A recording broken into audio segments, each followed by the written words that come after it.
Nagbiyahe, siyempre. Oo. Ano, tulog manok ang ginagawa mo nun pagka ano. 5 hours tulog. Hindi naman mga 5 to 6 hours tulog.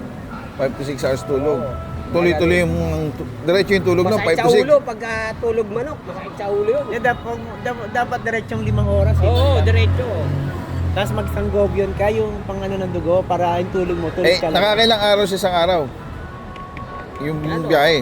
Kadalasan 50, pero meron iba pa rin, may 37. Kaya sa in-drive kasi makakapili ka eh. Oo. Pili ka ng malapit na pick up. Pag gusto mong ang trips mo ay trips lang habulin mo, maliliit lang trips ang kukunin mo. Oo. Ang lupit mo talaga, nakuha mo yung BYD na na sedan, no? Grabe, lupit. No? Hindi, ang alam ng mga karamihang driver kasi, once na na-reach mo na yung target ng Platinum, humihinto na sila. Hindi kasi nila binabasa maigi yung rules. Hindi nila na iba na parang Ganun yung kasi yung may nag-promote kasi isang vlogger na ganito. Once na, madali lang mga pass para maka-join kayo sa kailangan ganito. maging platinum. Platinum para lang. makasali ka sa rapol. Para makasali ka sa rapol. Hindi yung sinabi per trip. Pagpasan mo pa yun. Kasi yung may rapol talaga, may Oo. rapol. Pero Iba yung parapol, Iba iba yung naman- sa kotse. Yung kasi paramihan ng booking yun eh. Hindi kasama sa raffle yun eh. Ano, insurance eh, yun ang rapol. Ano yung pinakamalaking panalo sa rapol? Yung announcer. insurance. Insurance lahat. Oo, yun pala yun. 17,000. Ah, yung announcer. Pre, naka-record ha? I-edit mo na lang pag Oo.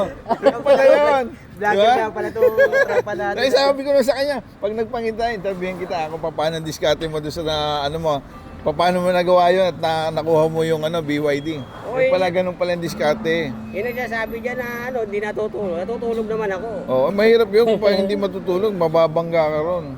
Mga 6 to 5 hours na tulog. Oo. So yun, para maging malakas yung katawan mo sa buong biyahe, magpa-vitamin ka, siyempre. Hindi vitamin na bawal na droga. Yan ba to? Pagka nawala tama nun. Ay kung sila ng pwede ka bang alam mo na, drug test o para patunayan na ganito na di.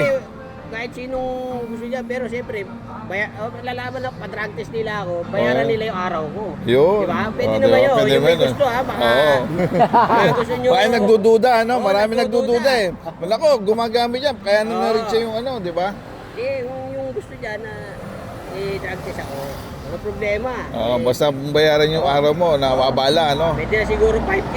Oo, pwede, no? Kasi isang araw ko. Kasi yung abala, di ba? 4,000 na lang. Para panggas na lang, Oo. tsaka pambayad sa Tama, di ba? Yung may gustong malaman kung nagdodroga ako, Oo. willing ako magpa-drug test. Yun naman pala eh. Yung mga nagdududang O, yung gamot na tinitira ko, ipa-plug ko na rin, mabisa naman. Yung Centrum Advance. Yun, sentro. Pang yan, pang 50 plus na yun Tama, di ba? Binila naman ng anak ko ng gano'n eh. Oo. Ganda. Centrum Advance, ang dabis nga yun, Malakas yun. Kasi yung mga vitamina na kasi hindi naman yung kinakain natin, ilan-ilan lang yung vitamina yun. Oo. Kahit pa paano makakasupplement sa pangangailangan. Tsaka nagkakaedad na tayo, kailangan talaga ng vitamina. Yung pagkain natin, hindi na enough sa katawan natin, kulang. Pero sa sentrum, walang bayad siya sa sentrum dyan ha. Pwede naman kung Wani Sentrum. Mag-sponsor, Centrum, baka naman. Baka naman, Yung mga Sentrum, baka naman daw. yung mga 10 best driver natin dyan magsisentrum na yung mga yan. Lumakas sa resistensya. Oo. Pagka kailangan nyo ng contact person, ito yung si Christopher, ito yung manager ko eh. Si Kachuper, Si Christopher, kontakin nyo na lang si Christopher. Pero pre, isang buwan naman ng ganyan, okay. Oo, okay talaga. Hindi ako na nakaisang bote. Yung malunggay capsule kasi maraming yung herbal yun eh. Oo. Tsaka maraming Benefits. benefits sa katawan nyo. Bili nga ako niyan. Magkano ba isang box niya? Pero siguro kung hindi ako mag-iinom na gano'n, kain-kain lang, baka manghina rin ako. Hindi kakayanin talaga. Yun na sikreto, kaya medyo malakas sa biyahe. Pero mo, namuhunan lang doon sa vitamins. Oo. Sa tulog ng 5 to 6 hours. Oh. Oo. Ang after ng 3 weeks mo ba binanatan yon?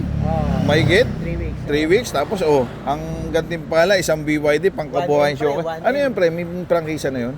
Wala pa. At least bayad naman yun eh. Libre. Tax free. Sure ball yun. Oo. Galing sa kanila eh. Oh, tax free yun, tax free. Tax free. Oh, yun. Oh. Isa pa yun, no? Di ba, baka next year mag-open na ulit ng slot ni FTFRB, pasok na yun. Magiging priority ni ano yun, ni John De Leon yun. Priority yun kasi ano yun siya, electric, di ba? Oh. Hindi ba dual yun? Dual. Dual. Oh, dual nga. Wala kang problema. Dual yun, may gas, may electric. Oo, tama. Sabi nga sa kanya, dalhin dito pag may plaka niya. Oo nga eh. Para ma-test drive namin. Hindi pa kami nakakaano na eh. Nakakahawak ng ganyan eh. Hanggang tingin lang kami. Yung mga tropa namin, oh. Maaga, oh.